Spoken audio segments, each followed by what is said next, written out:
様ごきげんよう。JCU インサイトのお時間です。今日はですね、アメリカでもジャーナリスト、政治評論家としてもう今スーパースターのですね、ジャック・ポソベックさんをお招きして、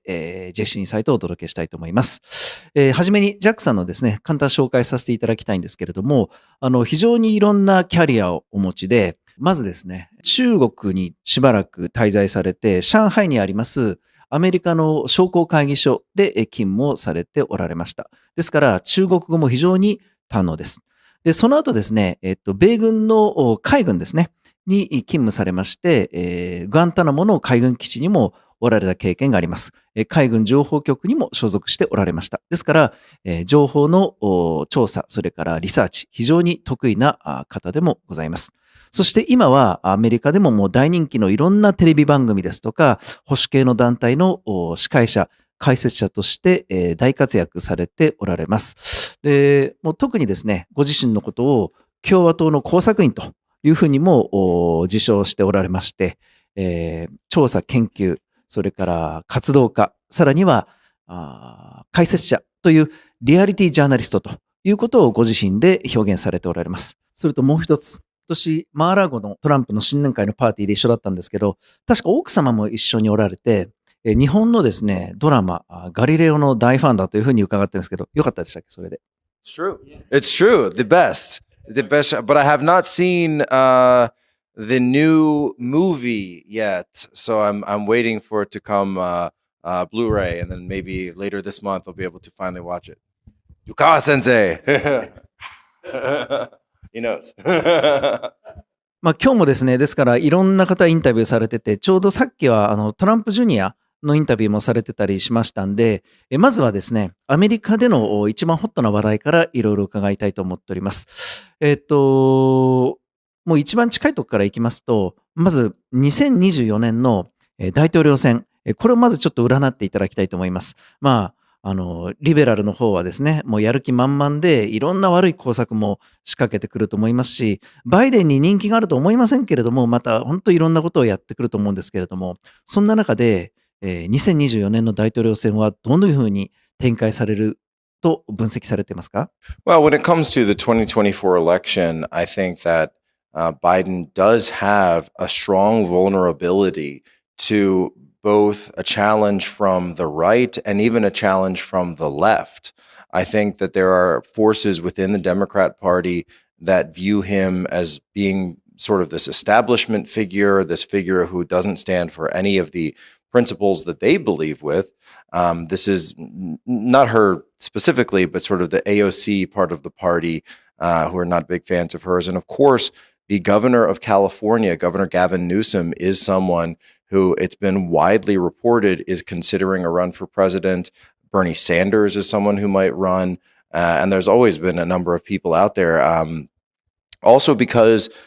of his age and general health issues, there is a question as to whether or not he would be able. He's 80 years old now. And the fact is, so 2 more years, he'll be 82 when he's elected, which means he would serve until 86. This is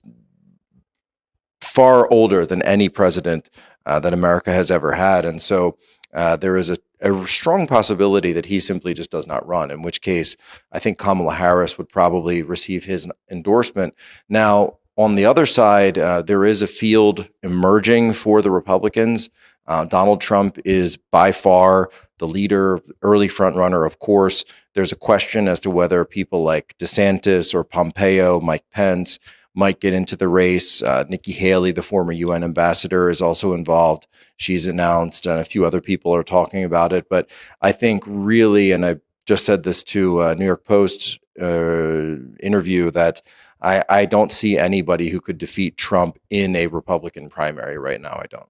僕も、トランプがぶっちぎりだと思うんですが、じゃあ実際予備選勝った後の本選でですね、2年後占うのは難しいですけれども、共和党が勝つか民主党が勝つか、どんなふうに分析されてますか？ I think that due to the escalating conflicts now that we see in Ukraine and the very aggressive conduct of CCP when it comes to the Taiwan Island, Taiwan Strait situation, that in a case like this, with a potential global conflict with Russia and China involved. If this is the case, I think Trump is able to actually win because he's the only candidate that anywhere in the United States who has the ability to say that under his presidency, he did not start any new wars. He ended wars. He pulled troops home from many parts of the world. Even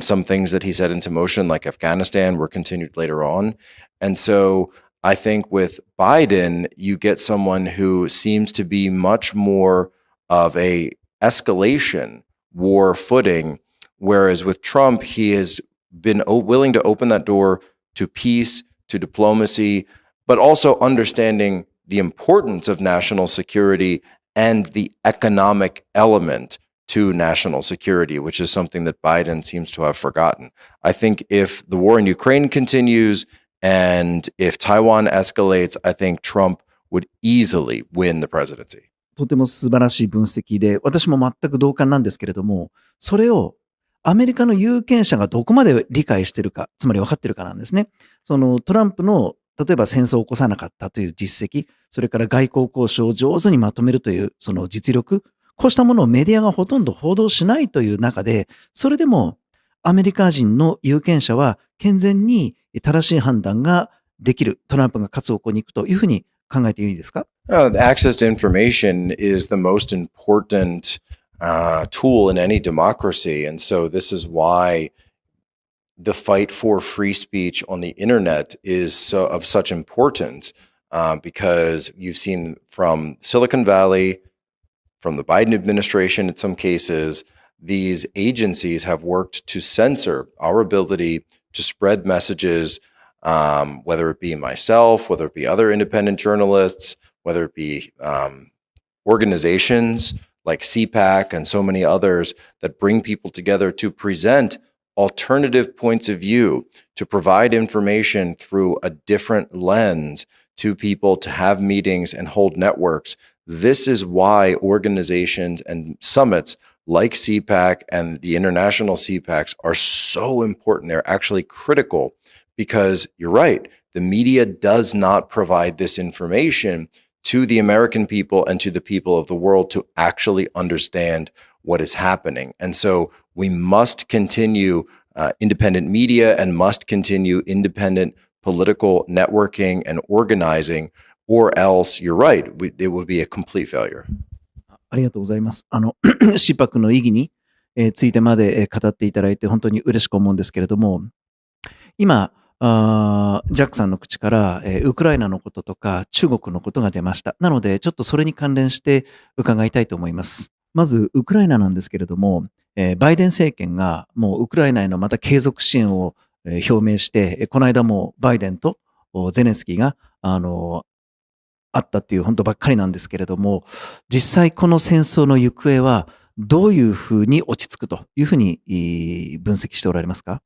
What we're now seeing is with the escalation in Russia and Ukraine, that Russia and China together are being pushed into an alliance because of the actions of the United States, the actions of the administration to escalate against both of them at the same time, rather than pursuing a policy that would isolate them or perhaps pit one of them towards the other in a competition. Instead, the administration's policy has been to push them together to form an alliance whereby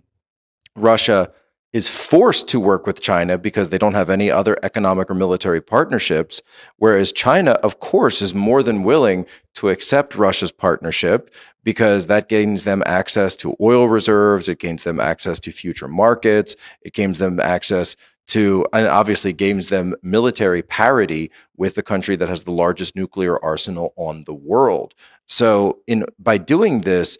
I think it's a very foolish step from the administration, because when you understand global conflict, to have two of the greatest and most powerful nations in the world aligned against you together, then you are in a very strong very dangerous situation. 全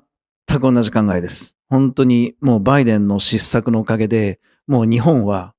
ロシアと中国と、ついでに北朝鮮入れてですね、こう3つもう睨まれる非常に安全保障上危険な状況に置かれたわけです。